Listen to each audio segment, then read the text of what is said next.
Shalom, perkenalkan nama saya Yuli Charni dengan NIM 2015150020 dari Prodi Pendidikan Biologi Fakultas Keguruan dan Ilmu Pendidikan. Di sini saya diberikan tugas dari mata kuliah Kesehatan Masyarakat untuk menjelaskan penyakit obesitas pada anak-anak dari pengenalan penyakit obesitas, gejala obesitas, dan pencegahan dari penyakit obesitas. Lanjut menjelaskan materi. Di sini kita lanjut tentang pengenalan atau pengertian obesitas. Kita tahu obesitas atau kegemukan mempunyai pengertian yang berbeda-beda. Bagi setiap orang, terkadang kita sering dibuat bingung dengan pengertian obesitas atau overweight. Padahal kedua istilah tersebut mempunyai pengertian yang berbeda. Nah, di mana obesitas adalah suatu kondisi atau kelebihan berat tubuh akibat bertimbunnya lemak. Untuk pria dan wanita di sini masing-masing lebih 20% dan 25% dari berat tubuh dan dapat membahayakan kesehatan. Sementara di sini overweight itu adalah kelebihan berat badan, kegemukan. Adalah keadaan di mana berat badan seseorang melebihi berat badan normal. Nah, overweight adalah berat badan melebihi standar. Nah, obesitas adalah akumulasi jaringan lemak di bawah kulit yang berlebihan terdapat di seluruh tubuh. Kita lanjut di sini gejala-gejala terjadinya obesitas. Nah, obesitas dapat terjadi pada usia berapa saja. Tetapi yang sering terjadi pada tahun pertama dari kehidupan, usia 5 atau 6 tahun, pada masa remaja, anak-anak yang obesitasnya tidak hanya lebih berat dari anak-anak usianya, tetapi juga lebih cepat matang pertumbuhan tulangnya. Anak-anak yang obesitas itu relatif lebih tinggi daripada masa remaja awal, tetapi pertumbuhan memanjangnya selesai lebih cepat, sehingga hasil akhirnya mempunyai tinggi badan relatif lebih pendek dari anak sebayanya. Nah, bentuk muka anak-anak yang obesitas tidak proporsional. Hidung dan mulut itu mereka relatif kecil. Dagu ganda, terdapat timbunan lemak pada daerah payudara, di mana alat kelamin pada anak laki-laki seolah-olah akan kecil karena adanya timbunan lemak pada daerah pangkal paha. Paha dan lengan atas jauh lebih besar. Nah, jari-jari tangan mereka relatif kecil dan runcing. Nah, pada penderita obesitas sering terjadi gangguan psikologis, baik sebagai penyebab ataupun sebagai akibat dari obesitasnya. Nah, anak juga lebih cepat mencapai masa pubertas. Nah, di mana kematangan seksual lebih cepat seperti pertumbuhannya payudara, pertumbuhannya rambut pada kelamin dan ketiak. Lanjut di sini kita mengetahui cara pencegahan obesitas pada anak. Yang pertama itu menerapkan hidup sehat. Nah, hidup sehat dimulai dari keluarga. Nah, inilah yang harus diingatkan setiap kali memberikan asupan pada anak. Nah, masa tumbuh kembang anak itu dimulai dari usia 0 sampai 13 tahun.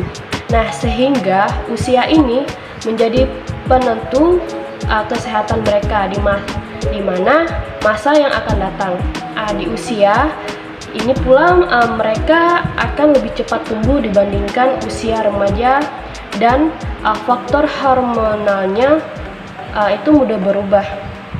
Oleh karena itu, kita wajib sebagai orang tua menyediakan menu sayuran dan buah-buahan di rumah serta kurangi asupan makanan berlemak tinggi. Dan yang kedua itu kita atur pola makanan. Nah, di sini orang tua harus bisa mengatur pola makanan yang teratur yang dapat menghindari obesitas pada anak. Nah, sebaiknya orang tua itu menerapkan pola makan 3 kali sehari dalam porsi yang cukup. Nah, porsi makanan anak tidak bisa disamakan dengan porsi orang dewasa. Nah, kurangi jumlah karbohidrat yang terlalu tinggi dan perbanyak asupan protein. Yang ketiga itu kita pintar memilih. Nah, pintar memilih itu dalam segi memilih cemilan. Jangan asal memilih cemilan untuk anak. Sebaiknya pilihlah snack yang rendah MSG atau bahan pengawet lainnya, karena makanan ini tidak sehat untuk perkembangan otak. Nah, jatah makanan yang memiliki rasa manis dan kadar lemak tinggi seperti permen, minuman ringan bersoda, coklat, itu bukan tidak boleh, namun batasi agar tidak berlebihan. Nah, sebagai penyeimbang, ganti cemilan dan buah, sayuran yang telah diolah, roti gandum, kentang, dan sebagainya. Itu buat kita bisa membuat kreasi makanan yang unik, yang lezat, namun menyehatkan agar anak tidak bosan dengan menu yang sama. Dan yang keempat itu beraktivitas bersama. Nah, jangan biasakan anak ketergantungan dengan kemajuan teknologi yang ada. Hal ini berpotensi besar membuat mereka malas, karena dibiasakan fokus pada layar smartphone atau laptop saja. Itu sehariannya perlu kita memberikan aktivitas fisik padanya, seperti rutin mengajak mereka berolahraga, lari pagi, berkeliling perumahan, atau menemani belanja ke pasar. Saat weekend, ajaklah mereka bermain sepeda, berenang, atau bermain yang intinya kegiatan itu di luar ruangan agar mereka bisa beraktivitas. Dan yang kelima itu edukasi anak. Nah, berikan pengertian dan teguran kepada anak. Nah, jelaskan dengan gaya bahasa yang mudah, memberikan pengertian tentang bahayanya yang bisa terjadi jika terus-menerus makan tanpa kontrol yang baik. Nah, berikan contoh penyebab serta penyakit yang bisa saja mereka alami tanpa terkesan menakut-nakuti. Nah, hal ini baik untuk meningkatkan kesadaran dalam dirinya dan membuat mereka paham akan tujuan dari pola hidup sehat.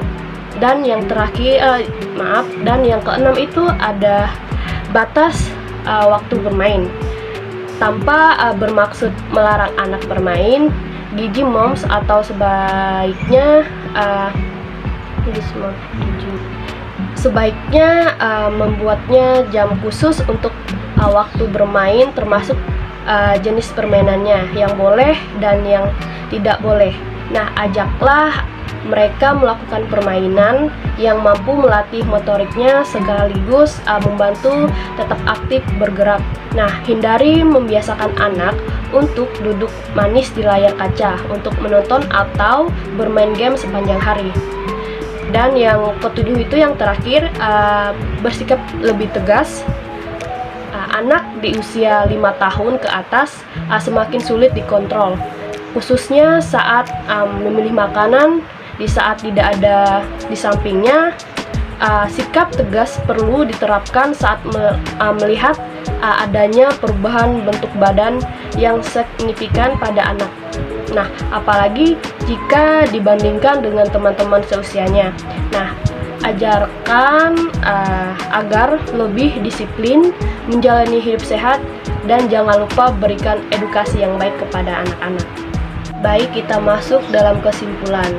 Nah, obesitas atau kegemukan merupakan keadaan patologi sebagai akibat dari konsumsi makanan yang jauh melebihi kebutuhan, sehingga terdapat penimbunan lemak yang berlebihan dari apa yang diperlukan untuk fungsi tubuh dan dapat mengganggu kesehatan. Nah, faktor resiko kelebihan berat badan dan obesitas antara lain faktor genetik dan faktor lingkungan.